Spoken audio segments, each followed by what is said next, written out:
मौनी अमावस्या का यह पावन मौन आपके जीवन से सभी कष्ट हर ले, मन को शांति दे और हृदय को भक्ति आनंद से भर दे।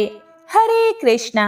आप सभी भक्तों को मौनी अमावस्या की हार्दिक शुभकामनाएं। तो आइए शांत मन और श्रद्धा से भरे हृदय के साथ मौनी अमावस्या की दिव्य कथा का श्रवण करें, जो मन को आनंद से भर दे, पापों का क्षय करे और जीवन में ईश्वर कृपा की मधुर अनुभूति करा दे। जय श्री गणेश। एक साहूकार के 7 बेटे और एक बेटी थी। सारा परिवार प्रभु भक्ति में लीन रहता था। उनकी पुत्री बहुत ही सुंदर, संस्कारी और गुणवान थी। साहूकार के 7 बेटों का विवाह तो हो चुका था, किंतु बेटी का विवाह अभी नहीं हुआ था। उनके घर रोज सवेरे एक ब्राह्मण भिक्षा मांगने के लिए आता था।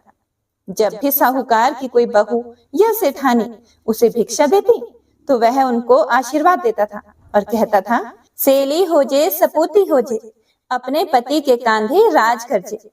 पर जब भी साहूकार की बेटी भिक्षा देती तो वह इसको आशीर्वाद देता था और कहता था, सेली हो जे सुखी हो जे, अपने भाई भौजाई के कांधे राज कर जे। साहूकार की बेटी यह बात सुनती तो उसको बहुत बुरा लगता था। एक दिन वह अपनी माँ से कहती है कि मामा, यह पंडित जी जब भी आप और भाभी जी भिक्षा देने जाते हैं तो आप लोगों को तो आशीर्वाद देते हुए कहते हैं कि सेली हो जे सपूती हो जे, अपने पति के कांधे राज कर जे।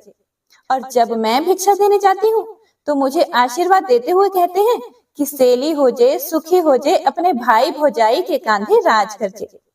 तो उसकी माँ उससे कहती है कि ऐसा कर, तू कल भिक्षा देने जाना। जब वह तुझको आशीर्वाद देंगे तो मैं उनसे ऐसा करने का कारण पूछ लूंगी। अगले दिन पंडित जी जब भिक्षा लेने के लिए आते हैं तो माँ ने बेटी को भिक्षा देने भेजा। जब पंडित जी ने आशीर्वाद दिया तो उसकी माँ भी छुपकर सुन रही थी, और जब पंडित जी ने वही आशीर्वाद दिया तो माँ भी वहां आ गई और उन्होंने पंडित जी से पूछा कि आप इसको ऐसा आशीर्वाद क्यों देते हो? आप इसको सुहागन का आशीर्वाद क्यों नहीं देते? सुपुत्री होने का आशीर्वाद क्यों नहीं देते हो?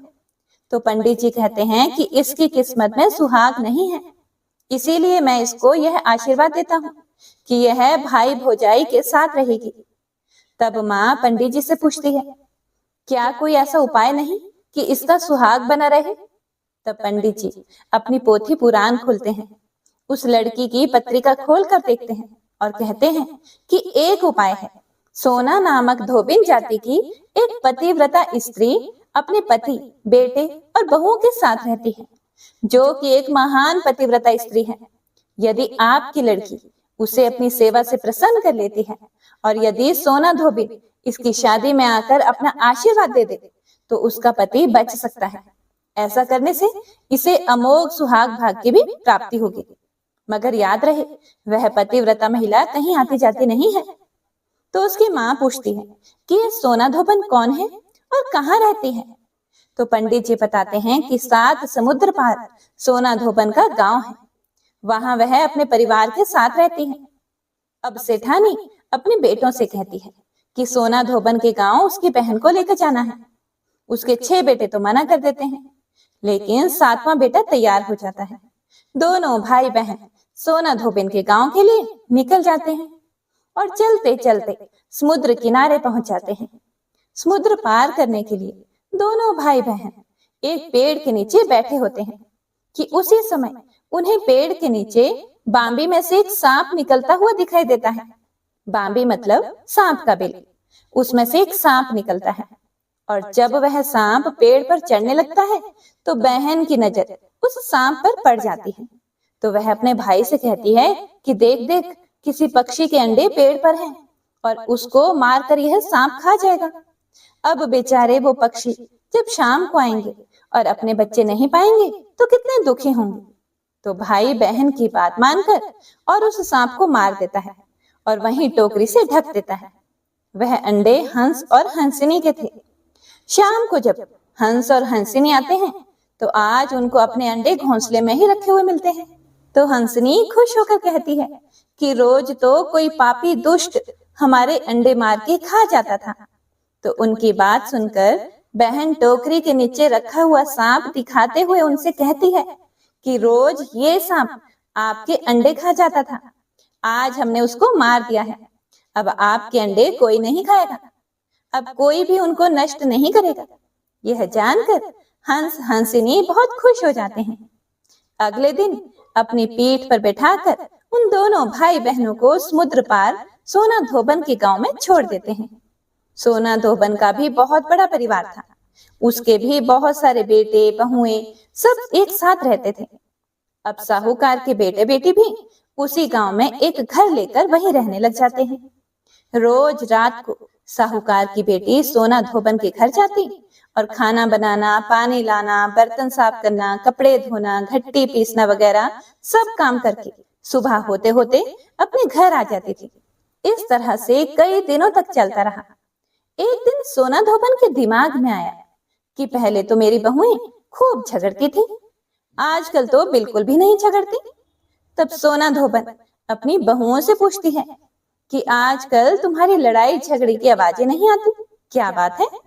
तो सब बहुएं बोली कि जब सारा काम हमको किया कराया मिल जाएगा तो हम क्यों लड़ाई झगड़ा करेंगे। तो सोना धोबन पूछती है कि कौन करता है सारा काम?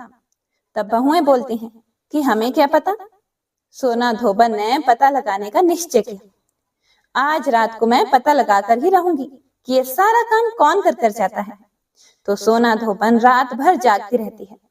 पर जब लड़की उसके कमरे में आती है सबसे लास्ट में पीकदान की पीक फेंकने के लिए, तब तक सोना धोबन को नींद आ जाती है। अब दूसरे दिन फिर सोना धोबन की बहुएं उससे पूछती हैं कि मां जी आपको पता चला कि कौन काम करके जाता है? तो सोना धोबन बोली कि आज तो उसको नींद आ गई थी, पर अब आज अगले रात के लिए हाथ पैर में चाकू से चीरा लगाएगी और उसमें नमक मिर्ची लगाएगी ताकि जलन के कारण उसको नींद ना आए, और वह घाव जलेगा तो नींद नहीं आएगी। तो रात भर जगती है और हाय रे करती रहती है।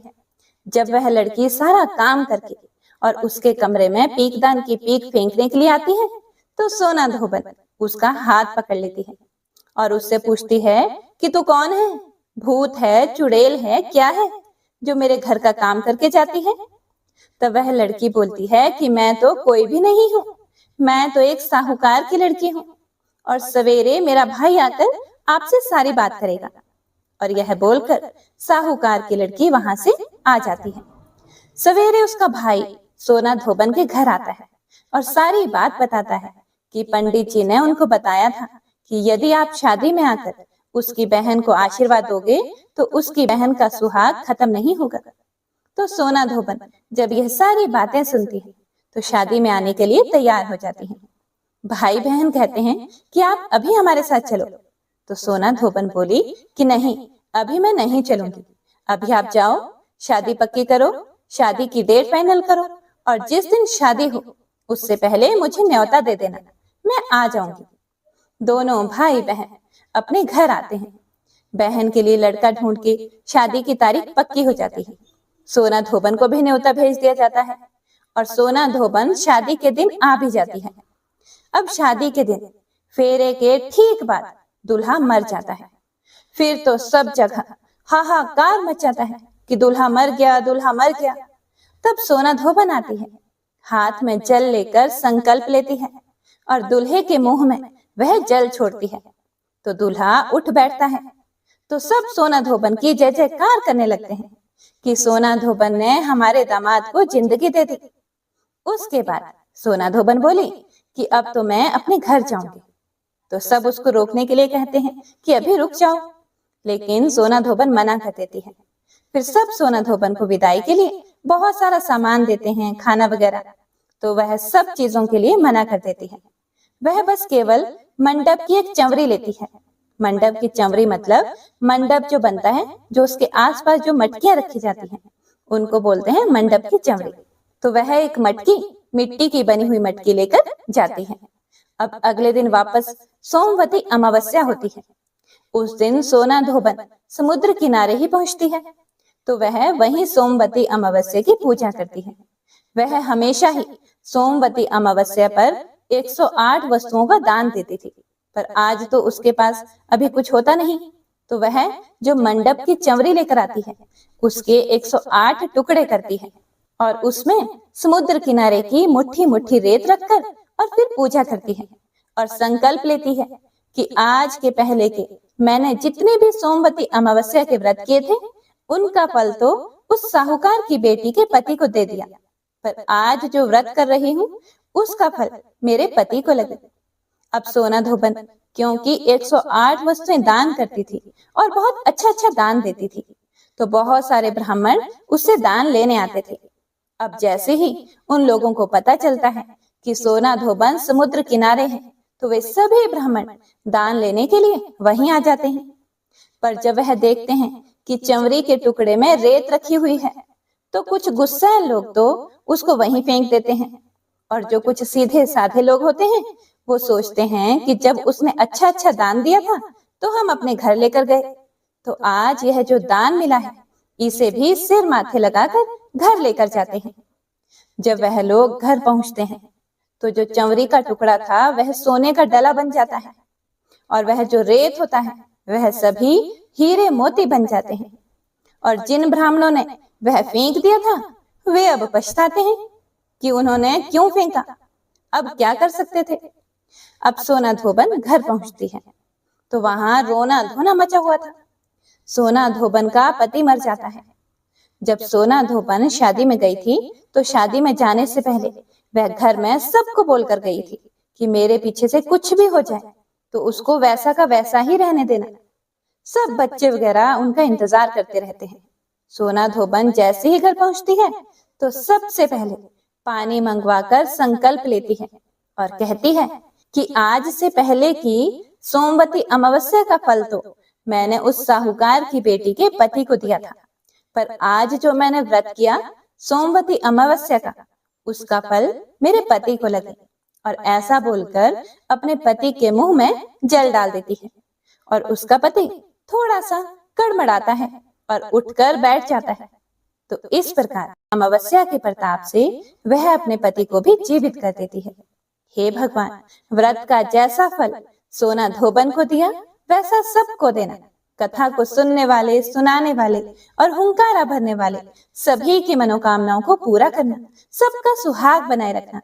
कथा अधूरी हो तो पूरी करना, पूरी हो तो मान करना। जय माता दी, हर हर महादेव। हे प्रिय भक्तों, अमावस्या पर अमावस माता की कथा सुनने से अनंत फलों की प्राप्ति होती है। तो आइए अब सुनते हैं अमावस माता की कथा। पौराणिक कथा के अनुसार एक गांव में सास और बहू अकेले रहते थे और उनका बेटा विदेश में कमाने के लिए गया हुआ था। सास और बहू आपस में बड़े ही प्यार से रहते थे।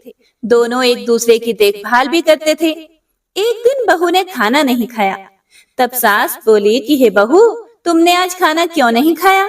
तब बहू बोली कि हे सासू माँ, आज मेरा अमावस माता का व्रत है, इसीलिए मैंने आज खाना नहीं खाया। तब सास ने कहा कि बहू, यह व्रत क्या होता है और इस व्रत को करने से क्या फल मिलता है, मुझे भी समझाओ।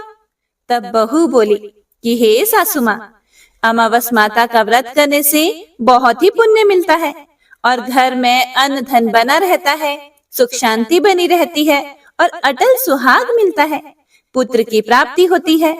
इसी तरह से 3 पनौती अमावस माता का व्रत भी रखा जाता है।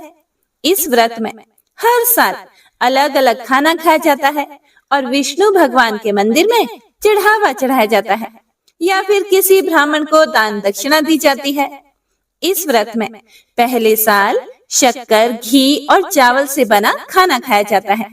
पहले साल व्रत पूर्ण होने के बाद 1.25 किलो चावल और 1 कटोरी घी और 1 कटोरी शक्कर का दान किसी ब्राह्मण देवता को दान में दिया जाता है। दूसरे साल जौ, घी और शक्कर से बना खाना खाया जाता है। इसी तरह जब दूसरे साल का व्रत पूर्ण हो जाता है तब 1.25 किलो जौ, 1 कटोरी घी और 1 कटोरी शक्कर किसी मंदिर में चढ़ाया जाता है या फिर किसी ब्राह्मण को दान में देना होता है। तीसरे साल गुड़, तिल और घी से बने व्यंजन खाने चाहिए। जब तीसरे साल का व्रत पूर्ण हो जाए तब आधा किलो तिल, गुड़ और 1 कटोरी घी किसी मंदिर में चढ़ाया जाता है या फिर ब्राह्मण को दान में दिया जाता है। हे सासू माँ, इसे ही 3 पनौती अमावस्या का व्रत कहा जाता है।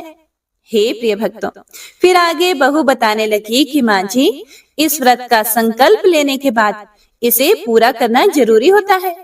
अगर पूरा नहीं कर सकते तब घर परिवार में झगड़ा और घर में अशांति हो जाती है। यह सुनकर सासू माँ बोली कि बहू, मेरी तो अब उम्र हो गई है, लेकिन तुम यह व्रत जरूर करना। और तब बहू यह व्रत करना शुरू कर देती है। हे प्रिय भक्तों, एक दिन बहू ने किसी के कहने पर गेहूं से बनी रोटी खा ली और अमावस माता इस बात से नाराज हो गई। जो सास और बहू कभी बड़े प्रेम से रहती थी, बड़े प्यार से रहती थी, अब उन दोनों में झगड़े होने लगे। सभी गांव वाले भी हैरान हो गए कि इनके घर में यह सब क्या हो रहा है। सास अपनी बहू को कहने लगी कि जब से तुम हमारे घर में बहू बनकर आई हो, तब से हमारे घर की लक्ष्मी चली गई है।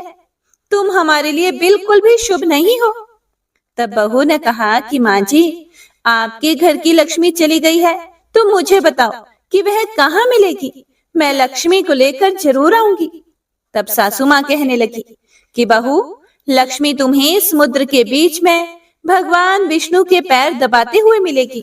हे प्रिय भक्तों, तब बहू यह कहकर चली गई कि माँ जी, अब तो मैं लक्ष्मी जी को लेकर ही आऊंगी, नहीं तो मैं इस घर में पैर नहीं रखूंगी। ऐसा कहकर बहू लक्ष्मी की खोज में चली गई। जब बहू लक्ष्मी की खोज के लिए निकली, तब उसे बीच रास्ते में गाय मिली। गाय बहू से पूछने लगी कि तुम कहाँ जा रही हो। तब बहू बोली कि हे गाय माता, मेरी सास कहती है कि मेरे आने से उनके घर में अन्न धन की कमी हो गई है और उनके घर की लक्ष्मी चली गई है, इसीलिए मैं लक्ष्मी जी को लेने जा रही हूँ।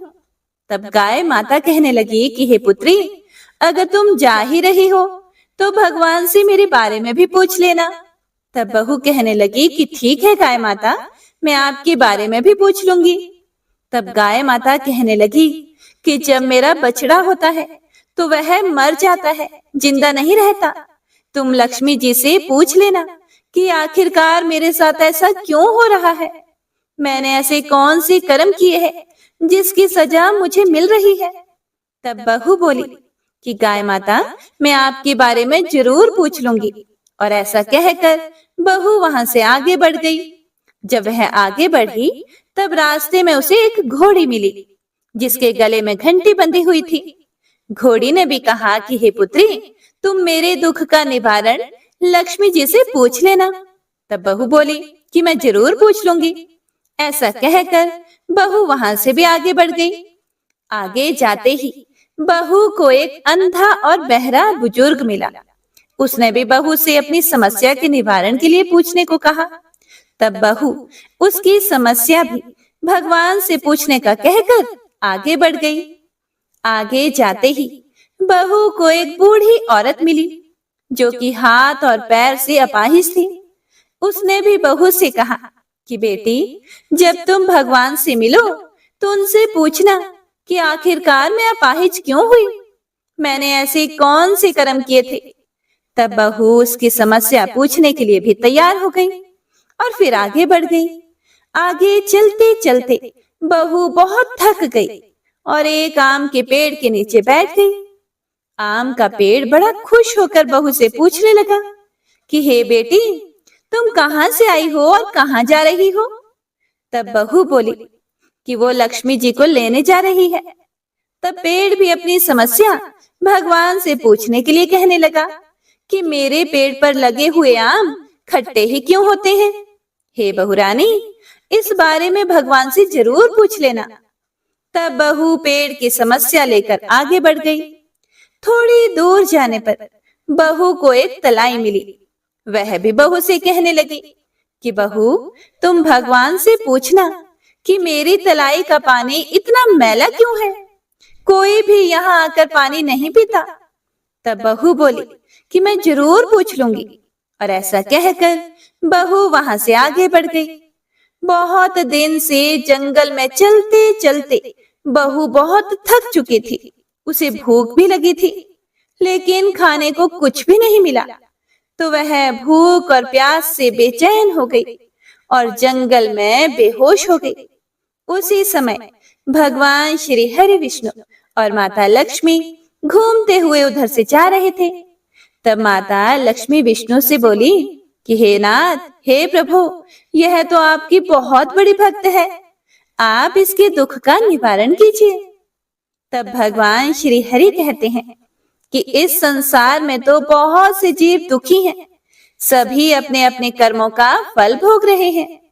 तब माता लक्ष्मी भगवान श्री हरि विष्णु से विनती करने लगी और कहने लगी कि वह भूखी प्यासी है, अगर इसे ऐसे ही जंगल में छोड़ दिया जाए तो जंगली जानवर इसे खा जाएंगे।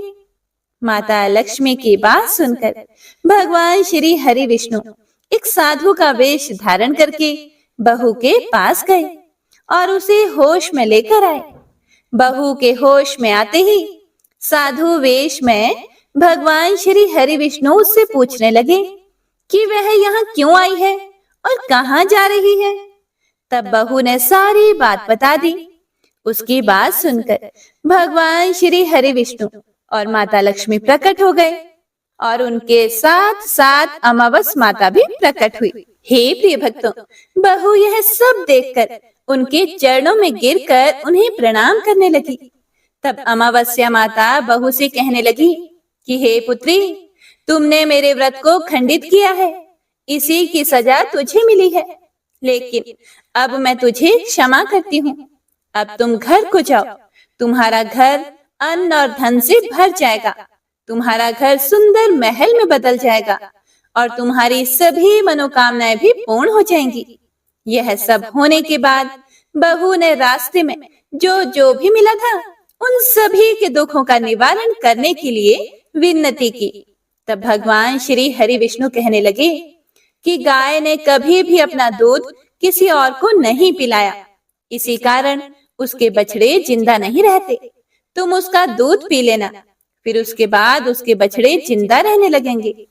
और घोड़ी पिछले जन्म में आटा पीसने वाली महिला थी, वह किसी को भी आटा पीस कर नहीं देती थी, इसीलिए उसके गले में चक्की के पाट बंधे हुए हैं। तुम उसके पाट खोल देना, वह बिल्कुल ठीक हो जाएगी। और वह बुजुर्ग कभी भी भगवान के मंदिर नहीं गया और ना ही कभी उसने भगवान के भजन सुने। तुम उसे ले जाकर मंदिर में दर्शन करवा देना, इससे वह ठीक हो जाएगा। और अपाहिज महिला, उसने कभी भी अपनी जवानी में दान पुण्य नहीं किया, उसकी यह सजा मिली है। तुम उससे कुछ भी दान करवा देना तो उसकी विकलांगता दूर हो जाएगी। और वह आम का पेड़, उसने तो कभी भी अपने पेड़ के आम किसी भी बच्चे को खाने नहीं दिए, इसी कारण उसके सभी आम खट्टे होते हैं। अब तुम उस पेड़ का आम खा लेना, फिर उसके बाद से उस पेड़ पर मीठे आम आने लगेंगे। और तलाई का पानी, पिछले जन्म में देवरानी जेठानी थे, वह हमेशा ही आपस में झगड़ा करती रहती थी, इसीलिए उसका पानी मैला है। तुम उसका पानी पी लेना तो वह तलाई शुद्ध हो जाएगी, फिर लोग वहां आकर पानी पीने लगेंगे। इस प्रकार बहू ने भगवान श्री हरि विष्णु, माता लक्ष्मी और अमावस माता को प्रणाम किया और उन्हें धन्यवाद किया और अपने घर के लिए तैयार हो गई। रास्ते में उसे जो जो भी मिला, उनकी सभी समस्या भगवान के कहे अनुसार वह दूर करती चली गई। सभी ने उसे भर भर कर आशीर्वाद दिया और घर पहुंचते ही उसका टूटा फूटा घर एक सुंदर महल में बदल गया। उसके घर में अन्न और धन के भंडार भर गए। अब बहू ने सासू माँ से कहा, हे सासू माँ, आपने तो सच में ही कहा था कि मैं आपके लिए शुभ नहीं हूँ। मेरे जाने से ही आपके घर में लक्ष्मी आई है, अब आप यहाँ रहें, मैं मरने जा रही हूँ। तब सास ने कहा, हे पुत्री, यह सब तुम्हारे अमावस माता के व्रत करने का फल ही है जो हमें मिला है। तुम यहीं पर रहो, अब तुम यहाँ से कहीं नहीं जाओगी। इस प्रकार सास और बहू खुशी खुशी रहने लगे। और फिर एक दिन सास का बेटा भी विदेश से वापस लौट आया और घर में जब उसने खूब धन और दौलत और धन के भंडार देखे तब उसकी माँ ने सारी बात अपने बेटे को बता दी। इस प्रकार वह लोग खुशी खुशी रहने लगे और तीनों मिलकर अमावस माता के व्रत रखने लगे। तो सभी प्रेम से बोलिए, अमावस माता की जय। हे अमावस्या माता, इस कथा को कहने, सुनने और हुंकारा भरने वाले सभी भक्तों के घर में धन धान्य के भंडार भरना, सभी की रक्षा करना, सभी भक्तों की मनोकामनाएं पूर्ण करना। तो सभी प्रेम से बोलिए, अमावस माता की जय। भगवान श्री हरि विष्णु और माता लक्ष्मी की जय। हे प्रिय भक्तों, तो आइए अब सुनते हैं लप्सी और तप्सी की कहानी। यह एक पौराणिक लोक कथा है। इस कथा के अनुसार एक लप्सी था तथा एक तप्सी था। तप्सी सदैव भगवान की तपस्या में लीन रहता था और लप्सी रोजाना सवा सेर की लापसी बनाकर भगवान का भोग लगाकर खा लेता था। एक दिन वह दोनों लड़ने लगे। तप्सी बोला, मैं रोजाना भगवान की तपस्या करता हूँ, इसीलिए मैं बड़ा हूँ। तो लप्सी बोला कि मैं रोज भगवान को सवा सेर लापसी का भोग लगाता हूँ, इसीलिए मैं बड़ा हूँ। तभी देव मुनि और परम वैष्णव ब्रह्मा जी के मानस पुत्र और महाज्ञानी नारद जी वहां से गुजर रहे थे। उन्होंने लप्सी और तप्सी दोनों को लड़ते हुए देखकर उनसे पूछा कि तुम दोनों क्यों लड़ रहे हो। तब तप्सी ने खुद के बड़ा होने का कारण बताया और लप्सी ने अपने सर्वश्रेष्ठ होने का कारण बताया। उन दोनों की पूरी बात सुनकर महाचतुर भक्त शिरोमणि नारद जी बोले कि तुम दोनों का फैसला मैं कर दूंगा। दूसरे दिन लप्सी और तप्सी नहाकर अपनी रोज की भक्ति करने के लिए गए। तो नारद जी ने छुपकर 1.25 करोड़ की एक अत्यंत बहुमूल्य रत्न जड़ित और दुर्लभ मणियों से बनी अंगूठी उन दोनों के सामने रख दी। हे प्रिय भक्तों, तप्सी की नजर जब अंगूठी पर पड़ी तो उसने चुपचाप अंगूठी उठाकर अपने नीचे दबा ली। लप्सी की नजर अंगूठी पर पड़ी, लेकिन उसने ध्यान ही नहीं दिया और भगवान को भोग लगाकर लापसी खाने लगा। इसके बाद नारद जी उन दोनों के सामने आए तो दोनों ने हे नारद जी से पूछा, हे मुनि श्रेष्ठ, अब आप अपना निर्णय बताइए कि हम में से कौन बड़ा है, किसकी भक्ति श्रेष्ठ है। तो नारद जी ने तप्सी से खड़ा होने को कहा। जब वह खड़ा हुआ तो उसके नीचे दबी अंगूठी उन्हें दिखाई पड़ी। नारद जी ने तप्सी से कहा कि तपस्या करने के बाद भी तुम्हारी चोरी करने की आदत नहीं गई, इसीलिए लप्सी बड़ा है और तुम्हें तुम्हारी तपस्या का कोई भी फल नहीं मिलेगा। हे प्रिय भक्तों, तब तप्सी बड़ा शर्मिंदा होकर नारद जी से माफी मांगने लगा। उसने नारद जी से पूछा कि मुझे मेरी तपस्या का फल कैसे मिलेगा। तब नारद जी ने उससे कहा कि यदि कोई गाय और कुत्ते की रोटी को नहीं बनाएगा, यदि कोई ब्राह्मण को भोजन करवाकर दक्षिणा नहीं देगा, तो उनके दान धर्म का फल, उन लोगों की पूजा का फल तुझे मिलेगा। यदि कोई सुहागिनी साड़ी के साथ ऊपरी अंगोछा का दान नहीं देगा, तो वह फल तुझे मिलेगा। यदि कोई दिए से दिया जलाए, तो वह फल भी तुझे मिलेगा। यदि कोई सारी कहानी सुने लेकिन तुम्हारी कहानी नहीं सुने, तो उसकी पूजा का फल भी तुझे मिलेगा। हे प्रिय भक्तों, उसी दिन से हर व्रत कथा कहानी के साथ लप्सी तप्सी की यह कहानी भी अवश्य सुनी और कही जाती है। तो आइए अब सुनते हैं आरती। ओम जय शिव ओमकारा, स्वामी जय शिव ओमकारा, ब्रह्मा विष्णु सदा शिव अर्धांगी धारा। ओम जय शिव ओमकारा, एकानन चतुरानन पंचानन राजे, स्वामी पंचानन राजे, हंसानन गरुड़ासन वृषवाहन साजे। ओम जय शिव ओमकारा, 2 भुज 4 चतुर्भुज, 10 भुज अति सोहे, स्वामी दस भुज अति सोहे, त्रिगुण रूप निरखता त्रिभुवन जन मोहे। ओम जय शिव ओंकारा, अक्षमाला वनमाला मुंडमाला धारी, स्वामी मुंडमाला धारी। त्रिपुरारी कंसारी करमाला धारी।